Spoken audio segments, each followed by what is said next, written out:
the field CTO of Sonatype, and today I'm joined by Jamie Whitehouse, the Director of Product of Lifecycle Products here at Sonatype. And we're coming to you live today from Infosec Europe here in, luckily, a little bit more sunny London than it was this morning.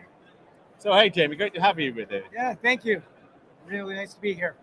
So it's already buzzing here. It's heaving on the floor. We've got quite a lot of folks just walking around today, getting acquainted with this immense show. I mean, it's incredibly big, isn't it? It is incredibly big, but one of the things that I'm super excited about, I get to be here, and today we are launching Repository Firewall.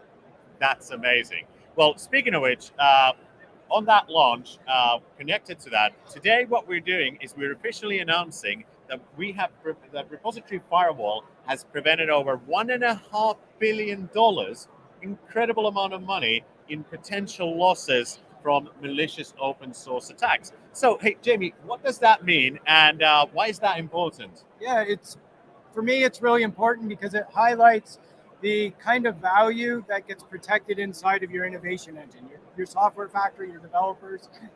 These are essentially potential breaches that have been prevented ahead of time.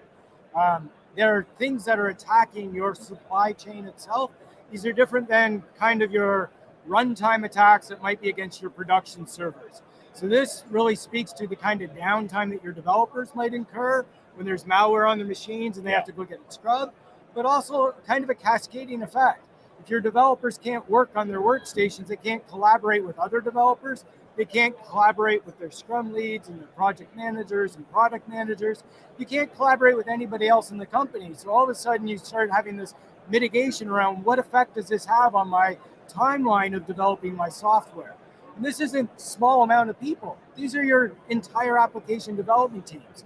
So 100 people, 200 people, thousands of people at larger companies. And over the sort of last year or so, we've seen these incredible stats come out that say that there's been an over 742% rise in these malicious attacks. I mean, last I checked, I think we've identified well over 125,000 malicious open source packages being propagated through the open source supply chain.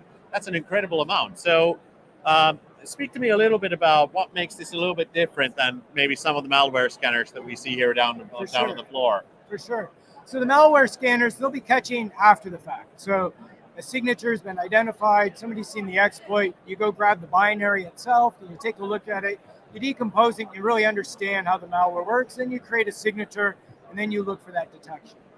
One of the things that we looked at when we first created this repository firewall product is creating a system that could predict malicious intent.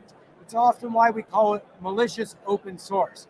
So these are people that are trying to create a special attack inside of the open source, and it's often seen predicated by particular activity in that open source package.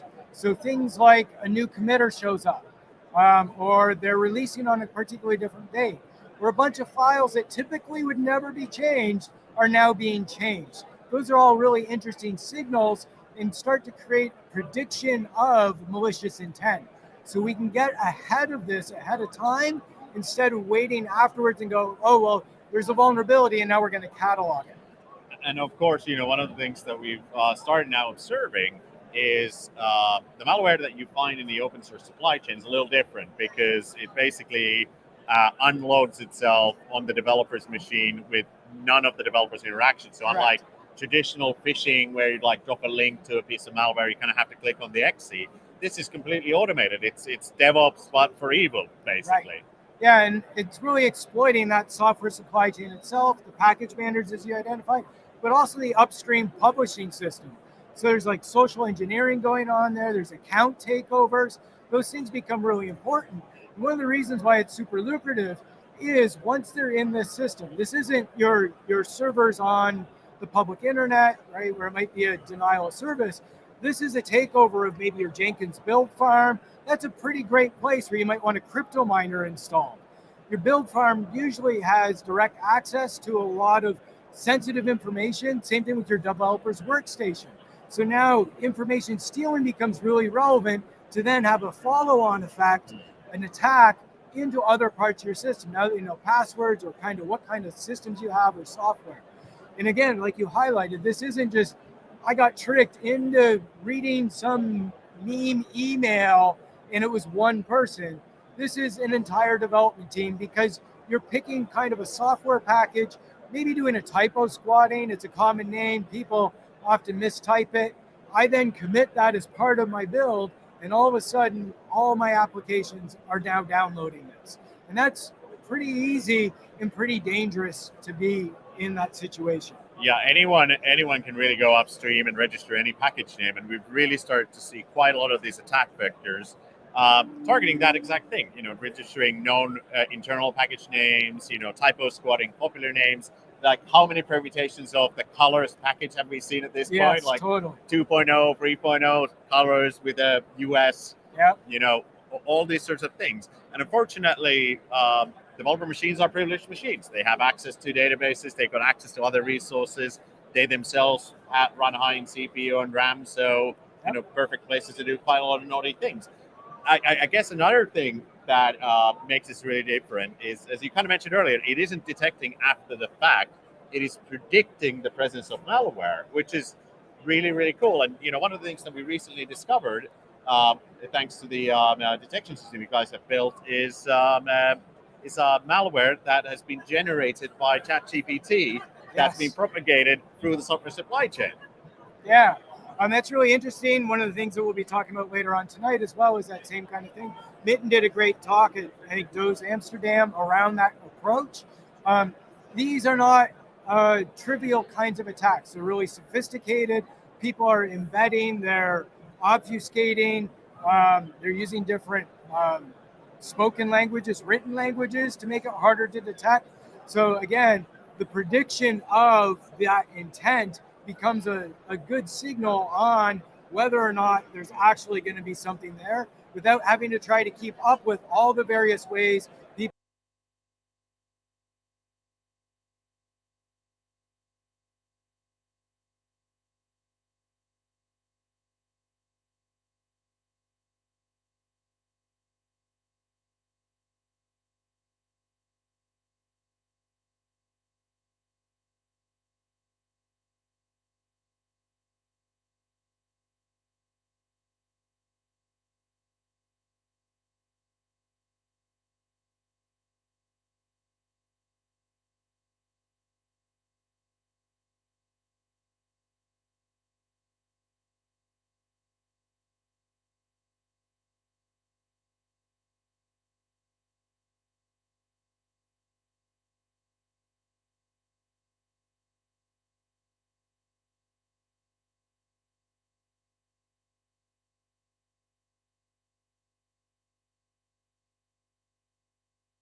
just the SCA market alone. One of the things that you observe is that another report by Forrester, the software composition analysis wave, which is essentially the same thing, but we zoomed in into SCA, we came out as one of the leading vendors in the entire marketplace. Yes.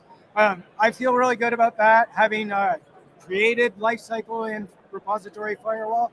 I think it's great validation of our thinking, what we have today, what our roadmap looks like in the future, and the areas that we focus on, and why we do kind of best in class solving the SCA problem. Yeah, and speaking of which, I mean, I've seen quite a lot over here on the showroom floor on vulnerability management, on sort of collecting risk and assessing it sort of after the fact. But what we've really started to, pick on here with Lifecycle Repository Firewall and all these, increased attention from the analysts is really that after the fact vulnerability management isn't really enough. We need to find ways of building it into better decisions about software packages in the first place. Right. Totally. So that's actually, again, another great recognition. Lifecycle's kind of always had this notion of SBOMs in it. Now with standards like Cyclone DX and SPDX, We can basically use formalized machine definitions for those.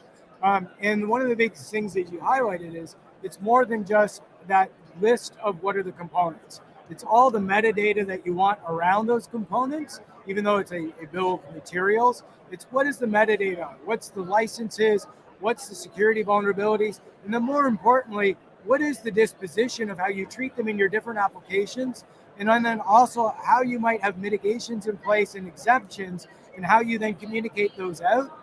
And then also more importantly, you're probably consuming a bunch of information from vendors themselves. So how do you get that vendor information, their SBOMs, into your system and see how that is chained with your applications? And again, I think Lifecycle is a really great tool to be able to do both those sides. What's the assessment of your software? And then what's the position of your vendor software and being able to join those two together? Yeah, and I think that's a really important point for people to understand, right? There is an incredible difference between stuff that you're building today, net new or greenfield or kind of on active development, and there's this sort of huge pool of potential risk that's sitting with, software that you assembled 5-10 years ago become legacy now. The supply chain might have been great and good at that time, but over time, new discoveries are made, new vulnerabilities are found, new patches come out in place.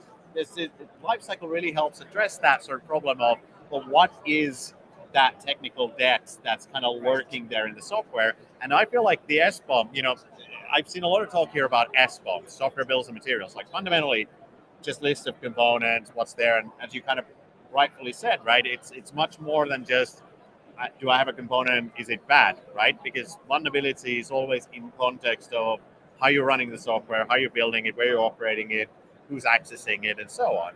So it's really interesting to see that the thinking in the industry is starting to finally shift much more towards okay, how do we become productive with this? How do we actually kind of leverage the good in doing that? Because building an SBOM is kind of a precursor to a lot of capabilities that make you better as a software delivery team in itself. Yeah, I think one of those big ticket items there is that notion of dependency management, because your bill of materials will basically then start to highlight your direct and all your transit dependencies. So it sheds light on what you have. And then the next logical conclusion is, how do we manage that better? How do we pick better versions? How do we get out of the state we're in? And then that starts to speak to a recommendation engine, which is built right in the lifecycle, and automating a lot of those upgrades, which we can do by directly connecting to your source control systems like GitHub or GitLab, and automatically updating the versions for you, so that you kind of take the tedium out of it. And then your developers and your security researchers and your legal people are really focusing in on the areas where exemptions are needed. And maybe there's some particular cases where like some things need to be mitigated and you're having to write custom code mitigations. That's it. And that's in contrast then to Repository Firewall. If we come back to that just for a moment, right? This is ongoing development. We want to make sure, as part of our platform, you can actually see it behind me there in the center. That's all about keeping the thing that you're building secure, making sure that you're staying on top of that hidden risk. Sometimes, though, in software engineering, right, we've got to say, earlier you find a bug, the faster, easier, and cheaper it is to fix. Well, with security vulnerabilities, the fastest, cheapest, and easiest way to fix them is not have them at all. Right. And so one of the kind of other key use cases of Firewall is being able to proactively prevent you from consuming something that could be potentially really, really risky down the line. And when we look at historical tools, and even here we still see quite a lot of conversation around, well, just prevent it. Break the bill, the devs will figure it out. But Firewall's a little smarter than that, right?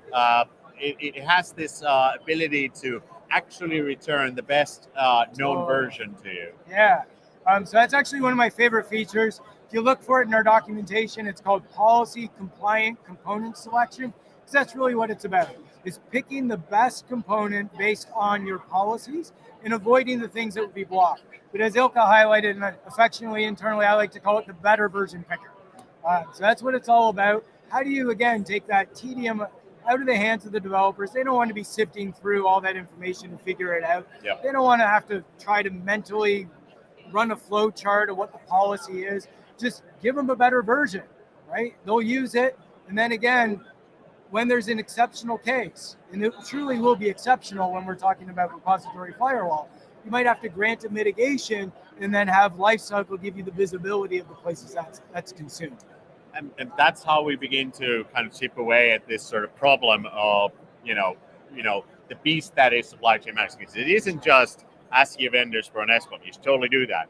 But the second step is also, how do I know about it? How do I react to it? What are the best interaction points? What I really love about Firewall and the entire platform is that it's now, as of today, available to run anywhere. So you can get Lifecycle and Repository Firewall both as deployed as you want. So what's really cool about Repository Firewall is it's pretty much a couple of minutes and you're done type of affair. Totally. So that's, I think, one of the best parts about it. If you have an existing repository manager today, like Nexus Repository or even JFrog or something like that, you can easily get Repository Firewall connected up due to the SaaS nature of it. Many folks are using the SaaS. You already know the benefits of not having to run infrastructure and ops team. But more importantly, in this case, it's literally point your repository manager to our system, and it automatically does an assessment of what you have in your existing repository based on a set of predefined policies, and then automatically stops that malicious open source. So it's detecting that. So you got that ongoing protection.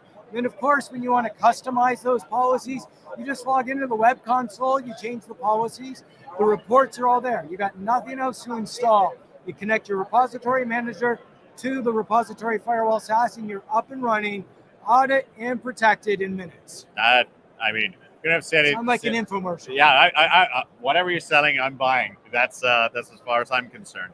And of course, the one final point to make on that is with malware that is propagated alongside open source, one detection is too many. Definitely.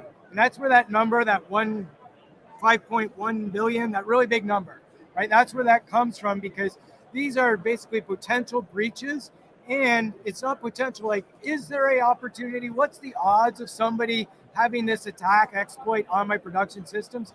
That is literally, if these are downloaded, which is by nature of the attack, if these are downloaded to your systems, you've been breached, right? So there's no question that these are breaches that are being prevented. That's exactly it. Well, Jamie, thanks very much for this moment. I think we're just about to run out of time. Yeah. So any closing thoughts for the crowds here? Well, I definitely, this is my first time being here. I like the excitement. I like the buzz. I like seeing the variety. But as you highlighted, malwares, everybody's talking about it, SBOMs, perimeter detection, prevention, all that kind of stuff. So I definitely think we're seeing a sea change in the industry to kind of look at this notion of dependency management, knowing what you have, and being able to be more productive in managing your components. Brilliant. Well, hey, thanks everyone who's joined us today. I hope you'll join us here. If you're on site at Infosec, come and meet us at the Sonatype stand and come learn more about Repository Firewall. We're here at stand J60, right next to the TikTok stand. You cannot miss it. We've got pancakes, I believe some other beverages later on as well. And come learn more about how Repository Firewall can help you. Thanks very much, everyone. Thank you.